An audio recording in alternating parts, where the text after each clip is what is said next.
Baik Bapak Ibu, mari kita berdoa. Tuhan Yesus yang baik, kami bersyukur dan berterima kasih atas kebaikan-Mu pada pagi hari ini. Sebentar lagi kami akan mendengarkan firman Tuhan. Kiranya berkati para lektor yang akan membacakan firman-Mu. Dan berkati serta urapi Pastor Paul yang akan menyampaikan firman-Mu. Bukalah hati dan pikiran kami agar dapat menerima firman-Mu dengan penuh iman. Jadikanlah kami sebagai pelaku firman-Mu yang setia, sehingga hidup kami menjadi terang bagi orang di sekitar kami, dan firman yang disampaikan menjadi rema di kehidupan kami. Terima kasih Tuhan Yesus, haleluya, amin. Terima kasih Bu Ros. Amin. Terima kasih Bu Ayu. Silakan Bu Rumiasi.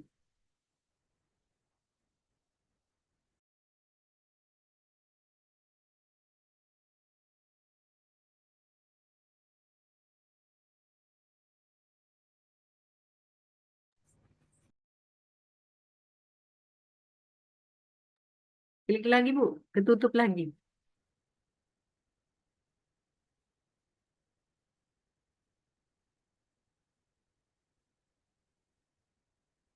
Klik lagi Bu Rumiasi. Klik. Kok tidak bisa ya? Kenapa Bu?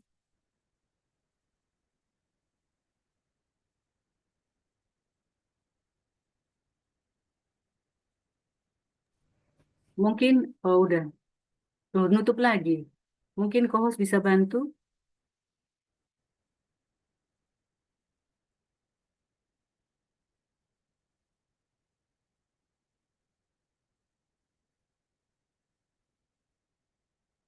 Coba sekali lagi Bu Rumiasi. Ah, sudah Bu.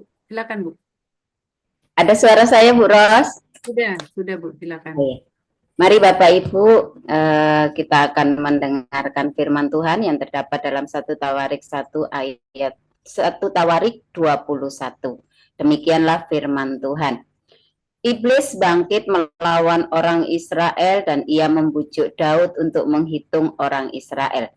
Lalu berkatalah Daud kepada Yoab dan kepada para pemuka rakyat, pergilah, hitunglah orang Israel dari Betseba sampai dan bawalah hasilnya kepadaku, supaya aku tahu jumlah mereka. Lalu berkatalah Yoab, kiranya Tuhan menambahi rakyatnya 100 kali lipat daripada yang ada sekarang. Ya Tuanku Raja, bukankah mereka sekalian hamba-hamba Tuanku? Mengapa Tuanku menuntut hal ini? Mengapa orang Israel harus menanggung kesalahan oleh karena hal itu? Namun titah raja itu terpaksa diikuti oleh Yoab. Maka pergilah Yoab menjelajahi seluruh Israel, kemudian kembali ke Yerusalem.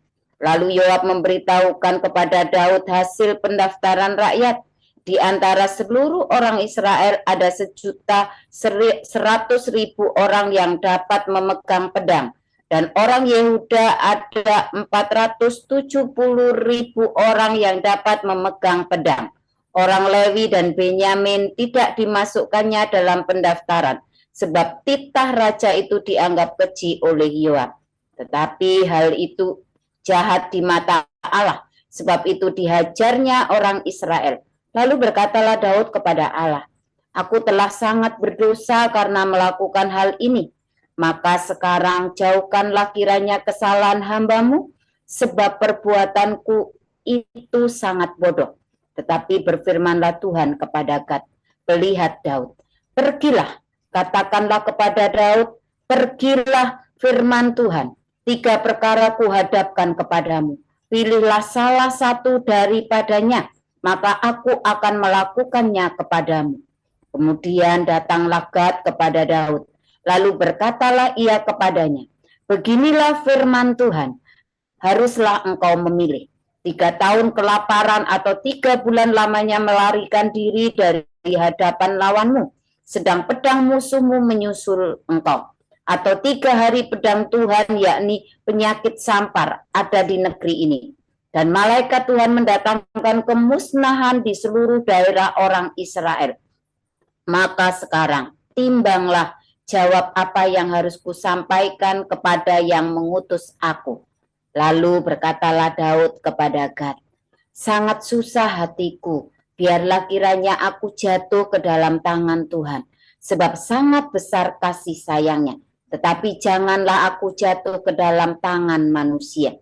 Jadi Tuhan mendatangkan penyakit sampar kepada orang Israel, maka tewaslah dari orang Israel 70.000 orang. Pula Allah mengutus malaikat ke Yerusalem untuk memusnahkannya, dan ketika hendak dimusnahkannya, maka Tuhan melihat, lalu menyesallah ia karena malapetaka yang hendak didatangkannya itu.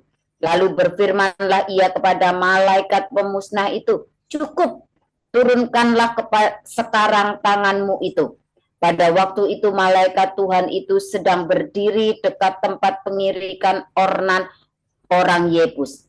Ketika Daud mengangkat mukanya, maka dilihatnya lah malaikat Tuhan berdiri di antara bumi dan langit, dengan di tangannya pedang terhunus yang diacungkan ke atas Yerusalem. Lalu dengan berpakaian kain kabung, sujudlah Daud dan para tua-tua. Dan berkatalah Daud kepada Allah, bukankah aku ini yang menyuruh menghitung rakyat, dan aku sendirilah yang telah berdosa dan yang melakukan kejahatan? Tetapi domba-domba ini, apakah yang dilakukan mereka? Ya Tuhan Allahku, biarlah kiranya tanganmu menimpa aku dan kaum keluargaku, tetapi janganlah tulah menimpa umatmu.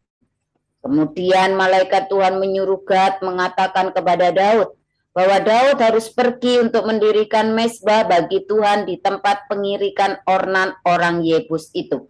Lalu pergilah Daud, sesuai dengan perkataan Gad yang diucapkannya demi nama Tuhan. Ornan sedang mengirik gandum, ketika ia memalingkan diri, dilihatnya lah malaikat itu, keempat anaknya yang ketika Daud sampai kepada Ornan, maka Ornan mengangkat mukanya dan melihat Daud. Ia dari tempat pengirikan, kemudian sujudlah ia kepada Daud dengan mukanya ke tanah. Berkatalah Daud kepada Ornan, berikanlah kepadaku tempat pengirikan ini, supaya aku mendirikan di sini mezbah bagi Tuhan. Baiklah, berikanlah itu kepadaku dengan harga penuh, supaya tulah ini berhenti menimpa rakyat. Jawab Ornan kepada Daud, ambillah, dan baiklah tuanku raja melakukan apa yang dipandangnya baik. Lihatlah, aku berikan lembu ini untuk korban bakaran, dan eretan-eretan pengiri ini untuk kayu bakar, dan gandum untuk korban sajian. Semuanya itu kuberikan. Tetapi berkatalah Raja Daud kepada Ornan, bukan begitu, melainkan aku mau membelinya dengan harga penuh, sebab aku tidak mau mengambil milikmu untuk Tuhan, dan tidak mau mempersembahkan korban bakaran dengan tidak membayar apa-apa. Maka Daud memberikan kepada Ornan sebagian bayaran tempat itu emas seberat 600 sikal. Lalu Daud mendirikan di sana mezbah bagi Tuhan, mempersembahkan korban bakaran dan korban keselamatan, dan memanggil Tuhan. Maka Tuhan menjawab dia dengan menurunkan api dari langit ke atas mezbah korban bakaran itu. Lalu berfirmanlah Tuhan kepada malaikat itu supaya dikembalikannya pedangnya ke dalam sarungnya. Pada waktu itu juga Daud mempersembahkan korban di sana, ketika ia melihat bahwa Tuhan telah menjawab dia di tempat pengirikan Ornan orang Yebus itu. Kemah suci yang dibuat Musa di padang gurun dan mezbah korban bakaran pada waktu itu ada di bukit pengorbanan di Gibeon. Tetapi Daud tidak berani pergi ke sana berhadapan dengan Allah untuk menanyakan petunjuknya, sebab ia takut kepada pedang malaikat Tuhan itu. Amin. Demikianlah firman Tuhan. Ya, Ya. silakan dilanjut Pak Mulya. Saya akan melanjutkan pembacaan firman Tuhan dari 2 Korintus 12 ayat 1 sampai dengan 12. Aku harus bermegah sekalipun memang hal itu tidak ada faedahnya, namun demikian aku hendak memberitakan penglihatan-penglihatan dan penyataan-penyataan yang kuterima dari Tuhan. Aku tahu tentang seorang Kristen 14 tahun yang lampau, entah di dalam tubuh aku tidak tahu, Entah di luar tubuh, aku tidak tahu, Allah yang mengetahuinya. Orang itu tiba-tiba diangkat ke tingkat yang ketiga dari surga. Aku juga tahu tentang orang itu, entah di dalam tubuh, entah di luar tubuh, aku tidak tahu. Allah yang mengetahuinya. Ia tiba-tiba diangkat ke Firdaus, dan ia mendengar kata-kata yang tak terkatakan, yang tidak boleh diucapkan manusia. Atas orang itu aku hendak bermegah, tetapi atas diriku sendiri aku tidak akan bermegah selain atas kelemahan-kelemahanku. Sebab sekiranya aku hendak bermegah juga, aku bukan orang bodoh lagi, karena aku mengatakan kebenaran. Tetapi aku menahan diriku supaya jangan ada orang yang menghitungkan kepadaku lebih daripada yang mereka lihat padaku, atau yang mereka dengar daripadaku. Dan supaya aku jangan meninggikan diri karena pernyataan-pernyataan yang luar biasa itu, maka aku diberi suatu duri di dalam dagingku, yaitu seorang utusan iblis untuk mengocok aku, supaya aku jangan meninggikan diri. Tentang hal itu, aku sudah 3 kali berseru kepada Tuhan, supaya utusan iblis itu mundur daripada aku. Tetapi jawab Tuhan kepadaku, cukuplah kasih karuniaku bagimu, sebab justru dalam kelemahanlah kuasaku menjadi sempurna. Sebab itu terlebih suka aku bermegah atas kelemahanku, supaya kuasa Kristus turun menaungi aku. Karena itu aku senang dan rela di dalam kelemahan, di dalam siksaan, di dalam kesukaran, di dalam penganiayaan dan kesesakan oleh karena Kristus. Sebab jika aku lemah, maka aku kuat. Sungguh aku telah menjadi bodoh, tetapi kamu yang memaksa aku. Sebenarnya aku harus kamu puji, karena meskipun aku tidak berarti sedikit pun, namun di dalam segala hal aku tidak kalah terhadap rasul-rasul yang luar biasa itu. Segala sesuatu yang membuktikan bahwa aku adalah seorang rasul telah dilakukan di tengah-tengah kamu dengan segala kesabaran oleh tanda-tanda, mukjizat-mukjizat, dan kuasa-kuasa. Sebab dalam hal manakah kamu dibelakangkan dibandingkan dengan jemaat-jemaat lain selain daripada hal ini, yaitu bahwa aku sendiri tidak menjadi suatu beban kepada kamu. Maafkanlah ketidakadilanku ini. Sesungguhnya sekarang sudah untuk ketiga kalinya aku siap untuk mengunjungi kamu, dan aku tidak akan merupakan suatu beban bagi kamu, sebab bukan hartamu yang kucari, melainkan kamu sendiri. Karena bukan anak-anak yang harus mengumpulkan harta untuk orang tuanya, melainkan orang tualah untuk anak-anaknya. Karena itu aku suka mengorbankan milikku, bahkan mengorbankan diriku untuk kamu. Dan jika aku sangat mengasihi kamu, masakah aku semakin kurang dikasihi? Baiklah, aku sendiri tidak merupakan suatu beban bagi kamu, tetapi kamu katakan, dalam kelicikanku aku telah menjerat kamu dengan tipu daya. Jadi, pernahkah aku mengambil untung daripada kamu oleh seorang di antara mereka yang kuutus kepada kamu? Memang aku telah meminta Titus untuk pergi, dan bersama-sama dengan dia aku mengutus saudara yang lain itu. Adakah Titus mengambil untung daripada kamu? Tidakkah kami berdua hidup menurut roh yang sama, dan tidakkah kami berlaku menurut cara yang sama? Sudah lama agaknya kamu menyangka bahwa kami hendak membela diri di depan kamu. Di hadapan Allah dan demi Kristus kami berkata, semua ini saudara-saudaraku yang kekasih terjadi untuk membangun iman kamu. Sebab aku khawatir bahwa apabila aku datang, aku mendapati kamu tidak seperti yang kuinginkan, dan kamu mendapati aku tidak seperti yang kamu inginkan. Aku khawatir akan adanya perselisihan, iri hati, amarah, kepentingan diri sendiri, fitnah, bisik-bisikan, keangkuhan, dan kerusuhan. Aku khawatir bahwa apabila aku datang lagi, Allahku akan merendahkan aku di depan kamu, dan bahwa aku akan berduka cita terhadap banyak orang di masa yang lampau berbuat dosa, dan belum lagi bertobat dari kecemaran, percabulan, dan ketidaksopanan yang mereka lakukan. Demikianlah firman Allah. Ya, terima kasih kepada para lektor pada pagi hari ini, Pak Mulia dan Bu Rumiasi. Kita akan mendengarkan renungan embun pagi dengan judul Tai Chi Master oleh Dr. Joseph Paul Jang, Gembala kita. Kepada Pastor Paul, silakan Pak. Haleluya, firman Tuhan selalu baru setiap hari ketika kita menanti-nantikan Tuhan dengan penuh cinta, dengan penuh pengharapan. Saudara, belajar Tai Chi Master itu, ya Tai Chi ya, seharusnya kalau orang belajar Tai Chi, terus kalau dia berkelahi gitu ya, harusnya menang orang yang belajar Tai Chi, saudara. Mau lawan jurus apapun.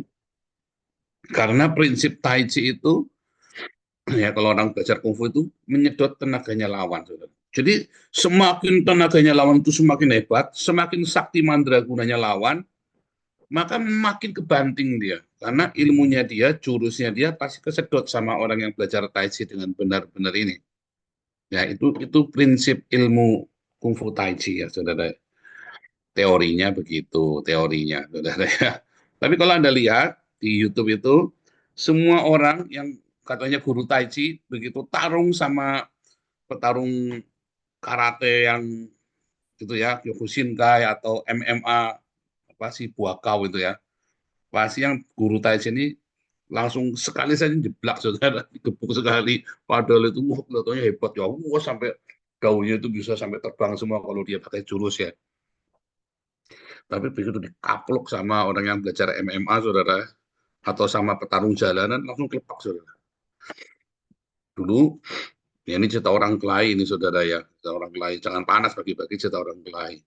Ada orang-orang yang katanya apa, katanya nih oh ini jago kungfu nih, oh gitu ya, jago kungfu dia sesumbar, dia petakilan, dia tunjukkan jurus-jurusnya di rumah kami gitu ya saudara ya. Terus sama ada anak muda satu ya saudara ya, nakal ya, lagi dia kungfu begitu kakinya diselimpung saudara, pura-pura lagi ngambil minuman kakinya disenggol jatuh jublak saudara ya. Ini orang kurus, udah tua, kurus, kering, saudara, kasihan saudara ya. Jadi kita ketawa semua. Saya mau ketawa, itu tadi bilang takut dosa ya, dulu nggak takut dosa saudara ya. Jadi kita ketawa saja jadinya ya saudara ya. Nah itu ya, katanya cukup kungfu tai chi itu ya. Terus habis saya cuma senyum. Dulu rumah kita itu buat suka orang kumpulan suka belajar bela diri saudara ya. Saya sendiri belajar kuntau 12 tahun, gila itu saya dulu. Dari saya umur 6 sampai umur SMA kelas 3 itu saya belajar kuntau, itu ya gila ya. Iya, 12 tahun bener ya. 12 tahun itu saya belajar, gila ya. Itu tempat kita kumpulan. Jadi kalau bilang orang, saya belum pernah lihat, ya kecuali adiknya mami saya itu belajar tenaga dalam itu ya. Sampai kalau dia 5 meter gitu, kalau dia belajar dulu apa namanya jendela itu bisa gitu ya, terus ditarik nafasan dia dorong lagi gitu ya, bisa bergetar di jendelanya ya. Itu benar-benar belajar kungfu dia saudara. Nah terus tapi dia suruh berkelahi nggak berani saudara. Saya sampai gaduh-gaduh kepala ya, misalnya kelahi gitu ya. Nanti akhirnya adiknya, jadi adik mami yang paling bontot yang kelahi jadinya. Kalau apa-apa adik mami saya yang paling kecil yang kelahi terus itu saudara ya. Tukang kelahi memang nakal sekali, brutal sekali. Nah yang ini malah nggak berani kelahi ya saudara, padahal jago kungfu ya. Memang nggak berani kelahi, begitu dikaplok sama orang dia mundur gitu, saya takut. Dia langsung takut gitu, dia mundur padahal jago kungfu. Nah itu ya saudara. Saudara, kalau orang belajar Tai Chi yang benar, kalau menurut ilmunya, semakin kamu lemah, semakin musuhmu makin besar, maka kamu kan makin bisa ngalahin dia. Karena tenaganya musuh itu kan kamu hisap dan kamu jadi semua ilmunya musuhmu jadi punya kamu, saudara ya. Semua tenaga dalam orang kan kalau belajar kalau olahraga dia kan menghimpun energi kan. Kamu olahraga saudara, olahraga yang benar ya. Maka kamu kan makin sehat kan. Nah itu berarti energimu makin nambah tuh. Makanya makin sehat. Kamu tiap hari ya jadi tukang mie tuh ya. Wow, waduh ya, kubra bukan tukang mie pakai mesin yang pakai tangan kamu nguleni sendiri tuh ya. kan kamu harus nafasmu harus kamu atur. Kalau nggak kamu ngos-ngosan saudara ngulenin mie itu. Ngulenin mie itu berat ya. Ngulenin itu bikin mie terus ditarik gitu ya, pakai tangan ya. Pakai jarimu tarik, terus dia langsung panjang begitu ya. Terus hajar lagi, terus pakai jarimu dicapik lagi mie-nya itu kan. Itu kamu harus atur nafasmu saudara.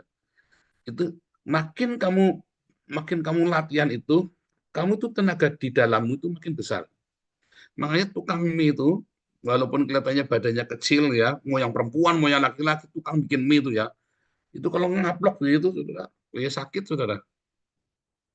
Ngaplok sakit. Ya, dibanding kayak orang-orang kantoran begitu, tukang mie kalau ngaplok, biar perempuan ngaplok ya sakit, saudara. Kalau orang tukang jagal ya, yang tukang yang pakai manual ya, yang selalu jebuak gitu ya, tukang jagal babi itu ya. Kalau yang modern kan enggak ya. Kalau tukang modern kan sekarang pakai tongkat, depannya ada pakunya ditembak jedor begitu ya kalau sekarang ya. Kalau dulu kan enggak, susah pakai tangan begini gitu.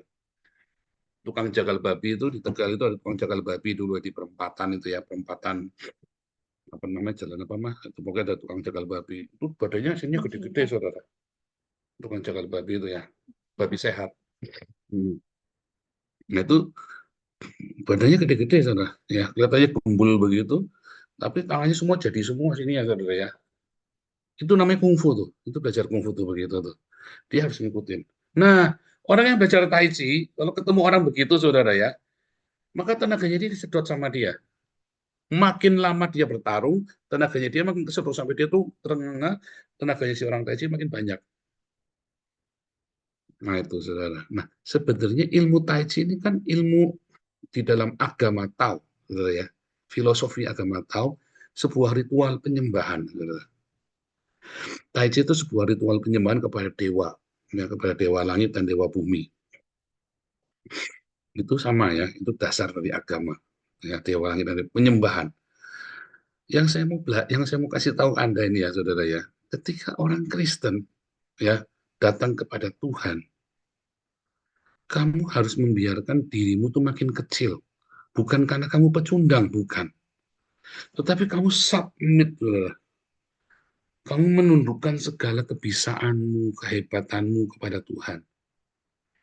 Walaupun kamu sakti mandraguna, kamu pendidikannya tinggi, apa segala macam, dengan pendidikan itu, kamu merendahkan diri kepada Tuhan. Bukan memperbodoh diri, bukan, saudara ya. Tapi kamu merendahkan diri kepada Tuhan, harga dirimu yang hebat itu, bukan ilmunya kamu jadi goblok. Kalau kamu jadi Islam, kamu profesor, doktor, kompresor, bocor semua, saudara. Tapi kalau kamu menjadi seorang pengikut Kristus, sekalipun kamu doktor, kamu ahli kimia, jagoan apapun, arsitek, orang kaya, dengan banyak ilmumu itu, kamu sujud menyembah kepada Tuhan. Kamu persembahkan kemampuanmu itu. Kamu tetap berilmu. Kamu tetap logis, tetap rasional, tetap kritis. Ya, tetapi kamu persembahkan, iya Tuhan, ini yang aku punya, aku serahkan kepadamu. Kelihatannya kamu jadi lemah. Kok harga diriku, aku ini profesor loh, doktor, kompresor jebol. Aku ini konglomerat loh. Aku ini, saya waktu full time yang kedua saya sombong, saudara. Dulu full time yang pertama saya bekas orang kere, jadi ya saya kere saja. Di apa-apain saya merendah. Full time saya balik lagi ke gereja yang kedua yang ke Betan itu ya, dengan kesombongan, saudara. Saya punya ini, saya punya itu, saya bisa ini, bisa itu. Kebisaan saya itu, padahal waktu saya pas kuliah, saya bisa saja sekolah S2 apa segala macam, ada dapat beasiswa. Tapi saya menyerahkan sama Tuhan. Ya, saudara ya. Keren ya, menyerahkan sama Tuhan. Karena bisanya mung itu top. Jadi menyerahkan kepada Tuhan lebih gampang. Ya enggak? Kalau kamu, ya, ini contoh nih ya, contoh ya. Kamu punya uang 10.000, saudara. Terus tiba-tiba kamu punya uang mumungnya 10.000. Terus tiba-tiba temenmu nggak punya uang. Aku mau pinjemin 10.000. Walaupun kamu jengkel, kasih nggak 10.000? Ya 10.000, saudara, kasih. Walaupun kamu jengkel duit mumungnya, saudara ya. Tapi kalau kamu punya 1 miliar, ya, terus adikmu bilang, Mbak, tolong 1 miliar aku pinjem. Kasih nggak saudara? Nggak mungkin. Nggak mungkin. Kalau 100 juta nggak apa-apa dikasih. 500 juta kasih. Tapi kamu punya 1 miliar, 1 miliarnya mau diambil semua. Nggak mungkin dikasih, goblok kamu kalau ngasih saudara. Iya kan? Kalau kamu punya 10.000, dipinjam adikmu 10.000, ya kasih 10.000. Udah, mau diapain? Kamu nggak punya apa-apa loh habis itu loh. Kamu punya 1 miliar, dipinjam adikmu, kamu besok masih mungkin masih ada 10 juta lagi, ada uang masuk lagi 10 juta mungkin. Tapi itu kamu nggak bakal kasih. Kalau yang 10.000, mungkin baru 2 bulan lagi baru dia punya uang 10.000 lagi. Ya, ajaib ya. Itu seperti itu. Kamu sama Tuhan begitu, saudara. Kita sama Tuhan. Makin hebat kita. Nah, terus kita mau serahkan kepada Tuhan. Tuhan yang mana nih masalahnya nih? Ya kan Tuhan yang mana? Kan kamu mau serahkan kan? Menyerahkan sama Tuhan. Aku serahkan semuanya kepadamu Tuhan. Bener nggak serahkan? Begitu kesenggol dikit sini, buros ngomong apa pedes dikit langsung ngamuk saudara. Wah, aku nggak mau ikut apa Hagios Ladies lagi. Begitu nanti Pak David ngomong apa, udah aku nggak mau ikut Hagios Australia lagi. Tersinggung aku. Nah, kamu katanya mau nyerahkan sama Tuhan. Nanti baru kesenggol Pak David udah ngamuk, baru kesenggol sama Bu Linda udah ngamuk. Ya. Katanya mau serahkan sama Tuhan, katanya melayani Tuhan. Ternyata sulit ya saudara ya. Dalam hal itu sulit. Ya, saya tidak berkata bahwa orang kaya ini tidak enggak saudara. Ini ada hukumnya. Orang ini bisa jadi kaya karena dia rendah hati saudara. Kalau orang miskin kelamaan biasanya dia sombong. Makanya dia sombong, makanya dia miskin. Kan dia sombong. Kan berkat Tuhan datang kepada orang yang rendah hati kan. Makanya orang ini bisa kaya. Tetapi ketika orang ini bukan cerita kaya duit, bukan saudara. Orang ini punya pengetahuan, orang ini punya pangkat, punya status sosial. Itu loh. Kalau punya duit belum tentu dia sombong, ya. Punya duit belum tentu sombong. Orang punya uang itu belum tentu sombong ya. Banyak orang punya uang diam-diam dia nggak mau bilang karena dia tahu kalau dia cita-cita ntar diutangi nanti. Kayak Pak Enardo itu rajin diutangi sama orang. Pada saya sering cerita Pak Enardo punya sarang walet, saya juga salah ceritanya. Cuma saya bilang Pak Enardo, saya sengaja Pak, jangan diutangi Pak. Tidak boleh, kan buat pancingan. Siapa ternyata aktivis kita yang masih suka utang-utang. Ya kan langsung ketebak semua. Berarti kan selama ini saya memberitakan firman Tuhan, Anda masuk kiri, keluar kanan, Anda ikut kelas-kelas semua evangelis, apologetik, sampai semua kelasnya lengkap, masih suka utang-utang, masuk kiri, keluar kanan, kan kurang ajar, saudara. Berarti kan selama ini kan kamu, tadi yang Paulus bilang ya, Allah merendahkan aku di hadapan kamu, karena kamu ternyata tidak sama, kamu tidak berkualitas sama sekali, kamu dengar firman Tuhan, tapi nggak ada yang praktek kan. Nggak, ya, saya nggak jebak, cuma memang apa namanya saya cerita saja ya bagaimana Pak Enardo ini kesenyum-senyum saya bilang gimana ya Pak ya jangan diutangi pada boleh Pak kalau Pak Enardo ngutangin Pak Enardo nanti menjerumuskan mereka Pak kalau mau ngasih ngasih aja kalau Pak Enardo ada kasih kasih saja kalau bilang nggak mau nggak ada ya nggak ada bilang tegas tegas Pak bilang nggak usah marah juga nggak usah marah kita juga saya pernah susah saya tahu rasanya. Ya, kita bukan menghina, ya saudara ya, bukan. Tapi ini buat kebaikan. Kamu dengar firman Tuhan lakukan, saudara. Pak, tapi kan kita jadi deg-degan. Iya, saudara. Deg-degan lemah kita akan deg-degan kan. Kamu pikir saya nggak deg-degan, saudara. Tiap hari kita buka proyek di Eropa ini. Kamu pikir saya nggak deg-degan. Ya, deg-degan, sama, saudara. Cuma dalam kelemahan saya ini, yang kita nggak tahu besok mau jalan terus apa enggak. Sementara kita semua tabungan pribadi sudah masuk untuk proyek Eropa, saudara ya. Ya, tabungan anak saya itu semua, anak saya kerja, magang kan dapat uang. Semua tabungannya kita pakai buat proyek Eropa ini, saudara ya. Kau pikir saya nggak deg-degan? Deg-degan, saudara ya. Kemarin sampai mobil kita korban ya. Mungkin kaget ya, capek ya. Sebulan kita, 1 bulan kita bisa, kalau sehari 300 kilo, pulang pergi kan sehari saya 300 sampai 350 kilo. Seminggu saja minimum, saudara. Seminggu minimum 1.000 kilo. Ya, bisa 1.500 kilo seminggu. 1 bulan kita sudah 6.000 kilo itu, saudara. Ya, 1 bulan. Kita sudah 6 bulan, saudara. Ya, 6 bulan berarti kan 30.000, 6.000 kilo kan. Gila ya. Tetapi di dalam kelemahan kita itu, saudara ya, di dalam kelemahan kita, saya nggak mau sok-sokan, wah kita ini hebat, enggak. Kita juga punya rasa khawatir, ya punya deg-degan juga. Kelemahan, iya kelemahan. Tetapi saya bilang ya, sampai bilang sama anak bolak-balik, harusnya kita udah tenang ya. Kita kemarin nggak usah buka proyek tenda, kita sudah tenang, kita nggak terpikir macam-macam. Kalau sekarang kita ngap tiap ya standby. Tetapi di dalam kelemahan kita, saudara, saya baru nyadar, iya ya, saya tuh tahun kemarin tuh saya burn out loh, saudara. Saya tuh benar-benar males, mau ngapa-ngapain aja males. Makanya kan saya sering telat kan, untuk apa namanya, live segala macam. Saya benar-benar kayak habis tenaganya tuh habis. Ya, tidak antusias, ya tidak antusias. Saya cuma antusias ngajar Hagios Bible College sama kelas profetik.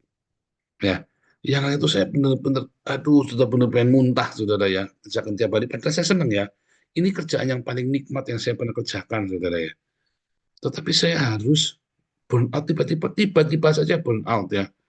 Tiba-tiba saja burn out. Entah kenapa. Padahal saya suka pekerjaan ini. Tetapi itu, saudara ya. Tiba-tiba kita bikin proyek Den Haag, proyek deg-degan. Akhirnya saya bangun. Karena deg-degan tiap hari, saya tiap pagi ngelilir ya. Jehovah Shalom. Ngelilir mesti saya Jehovah Shalom. Minta damai sejahtera Tuhan. Ngelilir saya bilang Jehovah Jireh. Itu tengah malam jam 3 pagi saya ngelilir kan. Nggak sengaja bangun gitu ya. Jehovah Jireh. Saya selalu bilang ya. Begitu ngelilir saya bilang, Jehovah Shalom.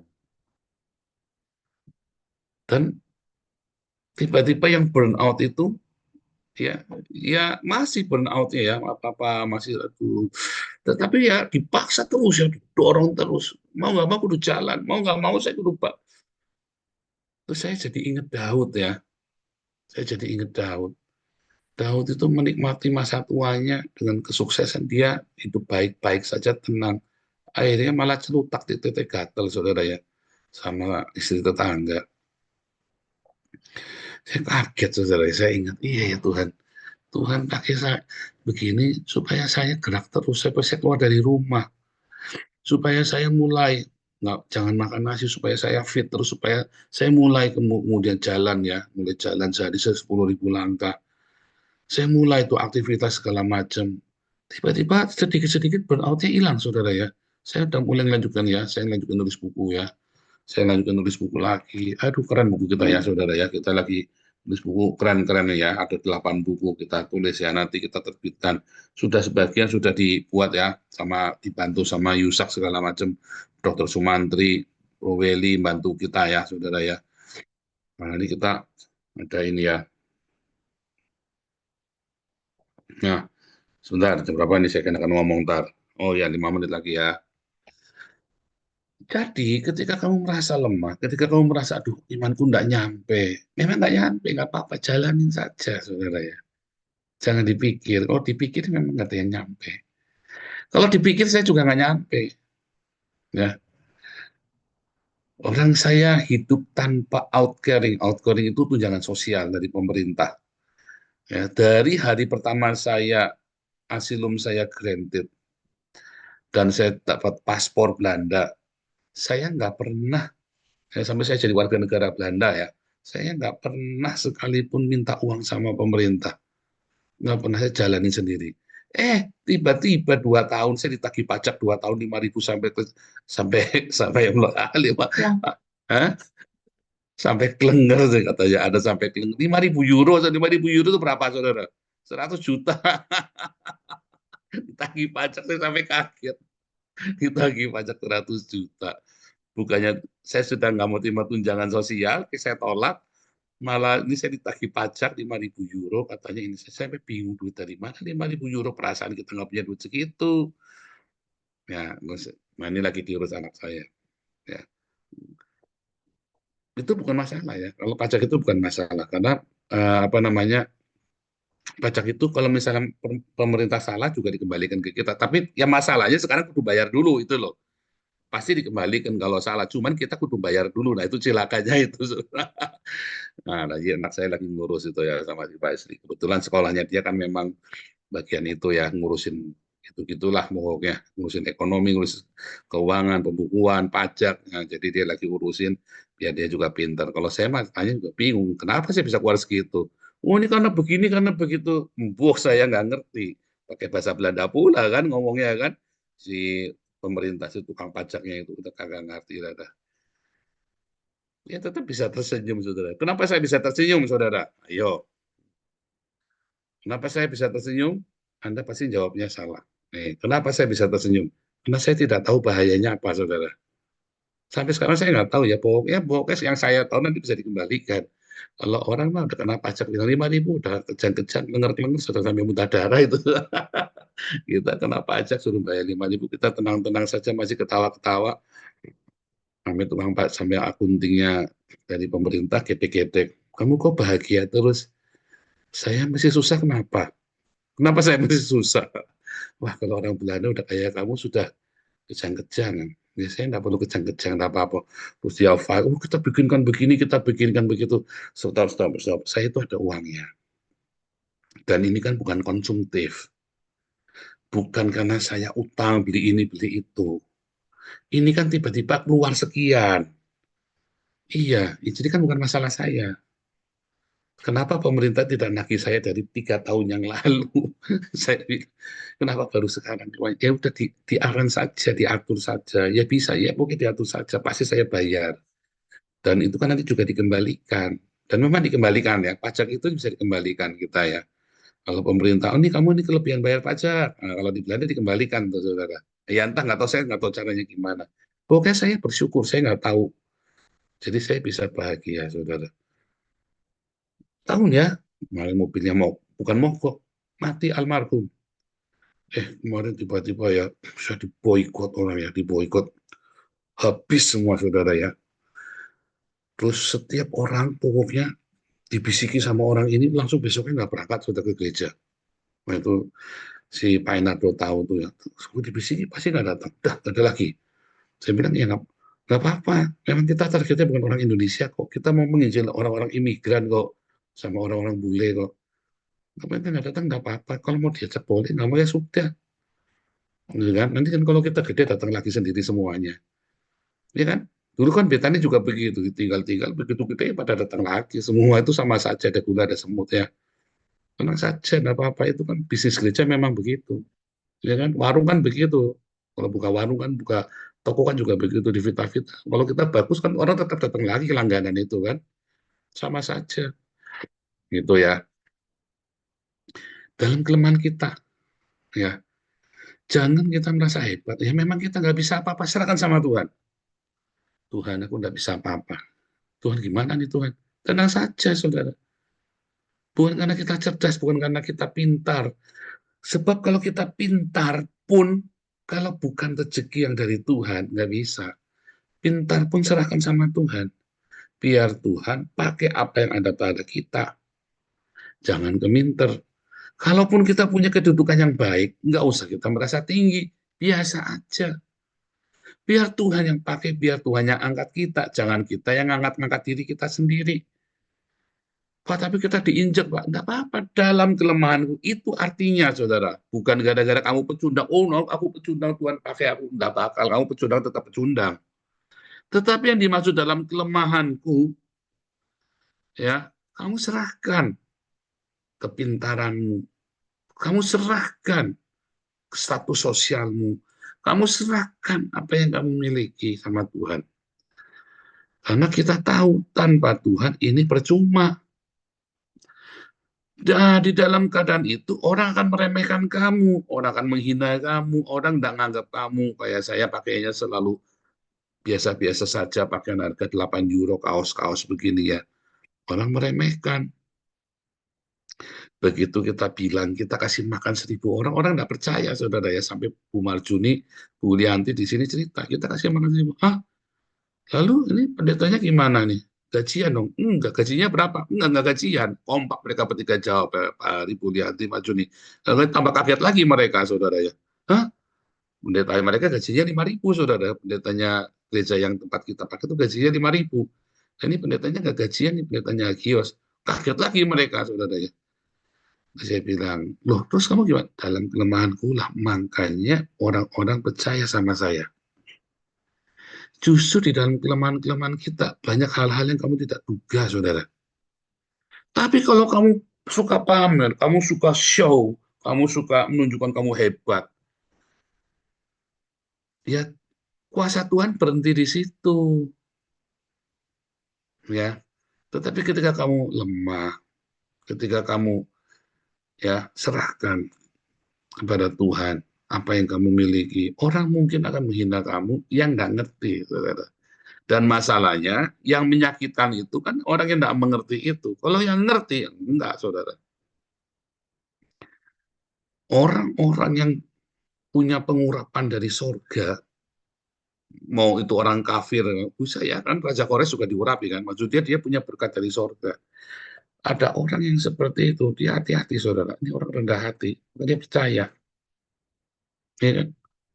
Karena nanti ulangi lagi ya, ini saya ngomong ini dalam sekali, saudara ya. Ini diulangi lagi videonya ya. Aduh, 3 menit, 2 menit lagi, Bu Ros. Kamu serahkan segala yang kamu miliki. Jangan kamu berbangga karena kamu pendidikannya tinggi. Jangan kamu bangga karena kamu punya. Jangan kamu bangga karena punya status sosial, punya backingan. Jangan. Serahkan semuanya pada Tuhan. Mungkin kelihatannya kamu lemah, saudara. Padahal kamu bisa. Tapi kamu kelihatan lemah. Serahkan sama Tuhan. Sebab dengan demikian, kamu sedang membuat lipat kali gandaan potensi dalam hidupmu, saudara. Dalam kelemahanku, kuasa Tuhan sempurna. Tapi kalau kamu pecundang, ya kamu tetap pecundang. Saya tidak cerita kamu pecundang, oh ini aku pecundang, dasarnya pecundang, ini Tuhan pakai saya, kan Tuhan pakai orang lemah. Saya sering dengar retorika seperti itu, ya bilang kamu pecundang, tetaplah pecundang. Kamu harus serahkan dulu sama Tuhan. Bukannya kamu bangga, kamu lemah, terus kamu intinya kamu nggak mau sekolah, intinya kamu nggak mau kerja, intinya kamu tidak mau memperbaiki karaktermu. Tapi kamu bilang, Tuhan pakai orang yang hina, orang yang lemah. Kan kurang ajar, kamu pecundang, tetap pecundang. Tetapi kamu serahkan sama Tuhan. Itulah yang akan dikerjakan sama Tuhan. Ya, kalau kamu nggak bekerja, nanti kan Tuhan berkati. Kalau saya nggak bekerja, biarkan berkati. Salah, saudara, kamu kudu bekerja. Sebab Tuhan akan memberkati itu. Nah, kalau kamu nggak kerja, apa yang mau diberkati? Ya, Tuhan Yesus memberkati.